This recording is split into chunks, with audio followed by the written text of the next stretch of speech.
Hi friends, ఈ వీడియోలో మనం రోజువారీ రాశి ఫలాలలో మీన రాశి వారి గురించి తెలుసుకుందాం. అంతకన్నా ముందు చిన్న రిక్వెస్ట్ ఫ్రెండ్స్, ఈ వీడియో నచ్చినట్లయితే లైక్ చేయండి, షేర్ చేయండి, అలాగే సబ్స్క్రైబ్ చేయడం అసలు మర్చిపోవద్దు. మీ యొక్క సపోర్ట్ నాకు ఎంతో అవసరం. ఇక ఈరోజు మీన రాశి వారికి చూసుకున్నట్లయితే స్థిరాస్తి విషయాలలో సోదరులతో నూతన ఒప్పందాలను చేసుకుంటారు. ఇక దూర ప్రయాణాలు ఎవరైతే చేస్తున్నారో ఆ ప్రయాణాలలో నూతన మిత్రుల పరిచయం మీకు లబ్ధిని చేకూరుస్తుంది. అలాగే గృహంన శుభకార్యాల ప్రస్తావన వస్తుంది. ఆర్థిక వ్యవహారాలు కలిసి వస్తాయి. అలాగే నూతన వాహన యోగం అనేది ఉంది. వృత్తి ఉద్యోగాలలో ఎవరైతే ఉన్నారో వారు సమయపాలనతో పనులను పూర్తి చేస్తారు. ఇక మీన రాశిలోని విద్యార్థులకు విద్యా లాభం అనేది కనబడుతుంది. అలాగే ఉద్యోగస్తులకు ప్రమోషన్స్ లభించే అవకాశం కనిపిస్తుంది. ఇక ఎవరైతే ప్రైవేట్ సెక్టర్లలో ఉద్యోగం చేస్తున్నారో వారికి పర్మనెంట్ అయ్యే అవకాశం కూడా ఉంది. వ్యాపారస్తులకు వ్యాపారంలో లాభాలు అనేవి లభిస్తాయి. అలాగే నూతన వ్యాపారానికి కావాల్సిన పెట్టుబడులను అందుకుంటారు. విదేశాలలో విద్యాపరంగా, వృత్తిపరంగా, వ్యాపారపరంగా ఎవరైతే నివసిస్తున్నారో వారికి మంచి యోగదాయకంగా ఉంటుంది. అలాగే కళాకారులకు సినీ రంగం వారికి మంచి అభివృద్ధి అనేది కనబడుతుంది.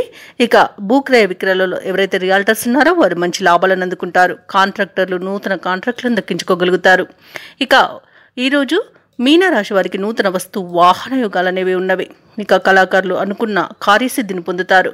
వివాహ ప్రయత్నం చేస్తున్న వారు శుభవార్తలను అందుకుంటారు. ఇక ఈరోజు సోదర మైత్రి అనేది ఏర్పడుతుంది. అలాగే ఈరోజు ఇంట శుభకార్యాల నిర్వహణపై ప్రస్తావన వస్తుంది. ఇక షేర్ మార్కెట్లో ఎవరైతే పెట్టుబడులు పెడుతున్నారో వారు రెట్టింపు లాభాలను అందుకుంటారు. వ్యవసాయదారులకు పంట లాభం అనేది కనబడుతుంది. నిరుద్యోగులు ఎవరైతే ఉన్నారో వారు ఉద్యోగులను దక్కించుకొని ఉత్సాహంగా ఉంటారు. తీర్థయాత్రలను చేస్తారు. దేవాలయాలను దర్శించినప్పుడు మీరు ముఖ్యంగా గుర్తుంచుకోవాల్సింది మీ ఇష్టదైవం యొక్క ఆరాధన అనేది మీకు మంచి చేస్తుంది. కాబట్టి తప్పకుండా దిశగా ప్రయత్నించండి. ఇక ముఖ్యమైన కార్యక్రమాలలో అనుకున్న విధంగా విజయాన్ని పొందుతారు. మీరు వేసే అంచనాలు కొన్ని నిజమయ్యే రోజుగా చెప్పవచ్చు. ఒక ఆప్తుని సలహాలు మీకు ఎంతో ఉపకరిస్తాయి. ఆర్థిక లావాదేవీలలో ఉన్న గందరగోళం తొలగిపోతుంది. వ్యాపార వాణిజ్యవేత్తలు ఎవరైతే ఉన్నారో వారు ఏ వ్యాపారం చేసినా ఈరోజు అనుకూలంగానే ఉంటుంది.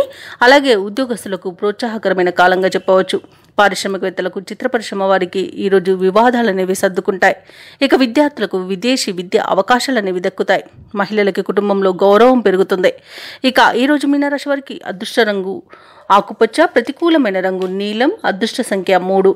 ఈరోజు మీనరాశి వారు దత్తాత్రేయ చరిత్ర పారాయణం చేయడం వలన మంచి శుభ ఫలితాలను పొందుతారు. అలాగే పనులలో వచ్చే ఆటంకాలని తొలగించుకోగలుగుతారు.